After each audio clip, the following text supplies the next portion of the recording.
Welcome to the Online Success Journey podcast, your opportunity to discover and learn from entrepreneurs like yourself. This is not your typical podcast, but a place where you can get the real story and find out how real people encounter speed bumps and detours, but journey through to find success. Now here's your host for the Online Success Journey podcast, Patience. Hello everyone and welcome to Online Success Journey. This is episode 52. Are you ready to join the clan? Today we have Darren Thompson. While training for his marathon, he's a good athletics and he's going to tell us all his story, which is wrong and I can't really start reading word by word, but it will be great to hear from his point of view. He was diagnosed with a heart condition. So we would like to know more about that, Darren. So tell us your story. What happened? Sure. Yeah, sure. So a couple of years ago, 2003, I was busy training away for Ironman races and marathons and things like that. And one day during a race, I just didn't feel right. And I said to my wife, something's wrong. I don't know what it is, but something's wrong. And the next day I went to the hospital, the doctors rather, and they hooked me up to a few machines and they gave me a few things to do over the next 24 hours. And the next day I was diagnosed with a condition called atrial fibrillation. That was in 2008 it was, and not 2003, 2008. And so from there I just had to stop all exercise and essentially just sort of get through until a 3-month period. I needed to, get diagnosed properly and get tested and see exactly where I was at, which took about 3 months. And then I had a procedure, what's called a cardioversion, in February 2009, which basically is like an electric shock. It puts my heart back into rhythm, which was successful that time. And then I had another month or so off exercise, and then I started training for my first Ironman, which I did in December of that year. And then 3 months later, my heart went back into irregular heartbeat. And so I had to have another shock and go through the same procedure. And then over the next 2 years, every 6 months, my heart went out of rhythm, and I had to go back to hospital. The last time it happened, we changed medication, and we've been on top of it since. Although I still got to take medication every day, I don't really have as much problems, or I didn't really have any problems until about 2 years ago, where it's happened one more time. So altogether, I've had 6 shocks basically to put my heart back into rhythm over the last since 2008, so the last 8 years. Wow, that is a bit difficult. What has made you? What have you been doing to really go through this whole process? His problems. What have you done, like as a person or family?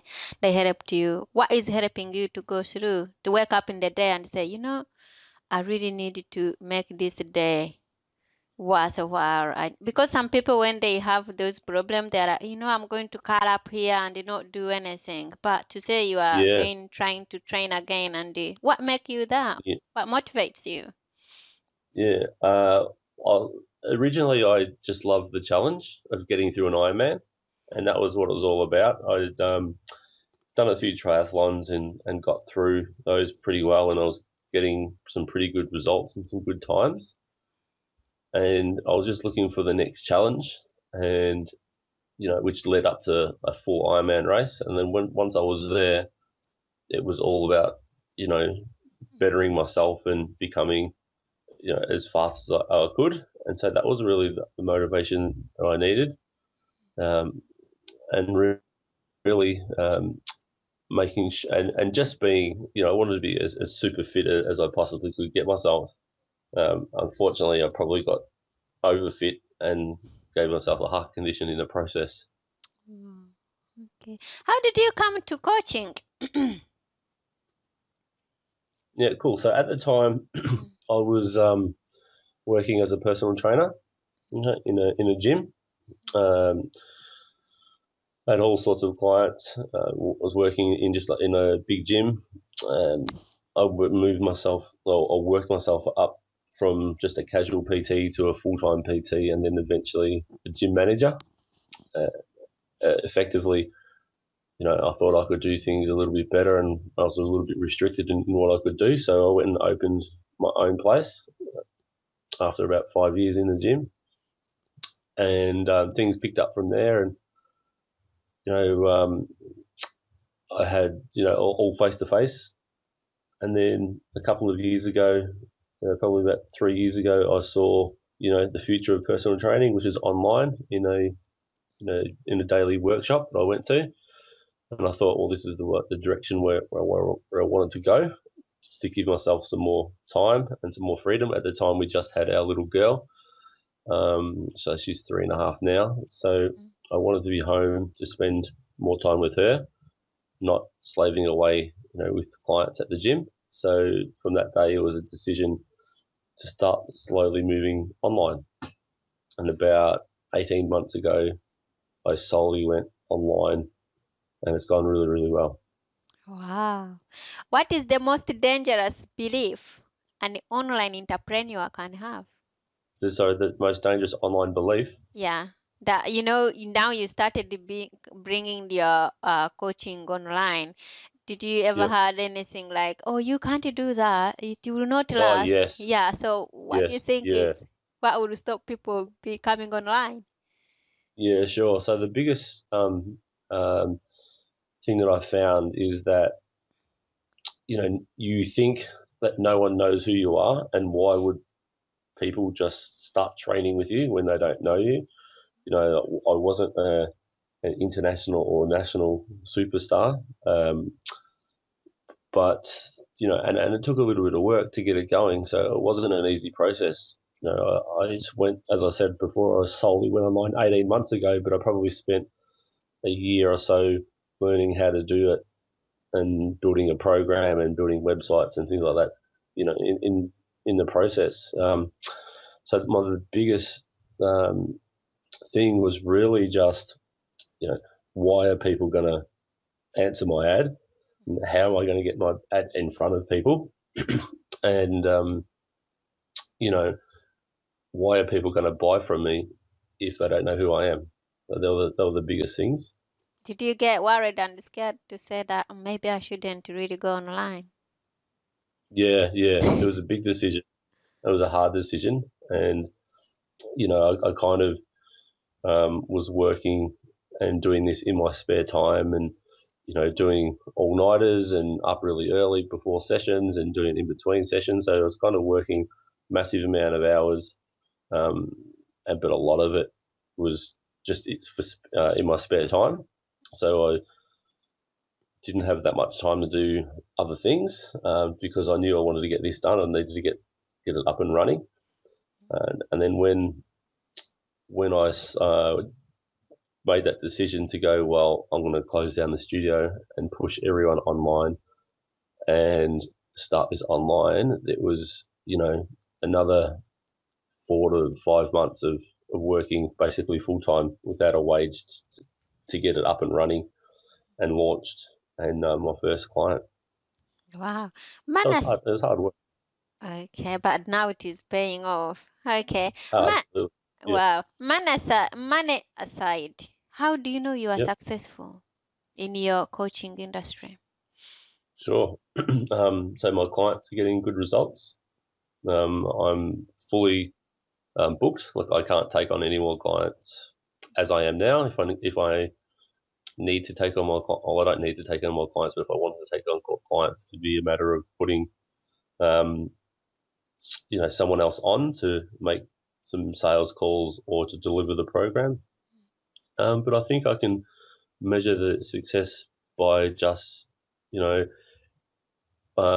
being home more often, and also by the results for the clients are getting. Okay. Do you And train not with only that, okay. Do you sorry. train with anyone? What is your training program? Can anyone come and start training with you? Yeah, pretty much anyone can come and train with me. Mhm. I've actually trained some people over in the UK and a couple of people in the US when I first began. But I just found that the local market was a little bit easier to talk to because I understood them a bit better. Mhm. Um, I've trained about eight or so people overseas, so absolutely anyone can come and join What the do you program. Okay. What do you cover in the program? What do I expect? Let's say I'm going to sign up to Darren's program. Sure, What should I be sure, expecting? sure. Okay, so we cover everything you need in nutrition. So we will go. We'll basically go over some nutrition guidelines and principles that you should follow, and then we talk about how to apply these in your everyday life. We talk about exercise and show you exactly how much you need and set you up with the program. We give you the tools to break and change any bad habits that you've formed over the last few years. And then the sort of the back end of it is really managing your exercise, managing your nutrition, and also making sure that you can keep these rules and principles in place well after the 12 weeks has finished. Wow. Okay. Okay. What is the most valuable thing your mentor has told you? Um, that progression is better than perfection. So getting it done is better than sitting here trying to get it perfect when perfect will never happen. So it's just really pushing it forward and getting it out there and seeing the response and then making changes according to that response. What is the most valuable thing you have ever given away? So when I started, I did a little bit of a raffle. So I've given away 12, more than one actually, 12-week challenge to somebody. Um, so that was probably kind of invaluable to um, to those people. And I've also given away, some of the rules and principles when I was learning and teaching, where people could apply it for in their own life.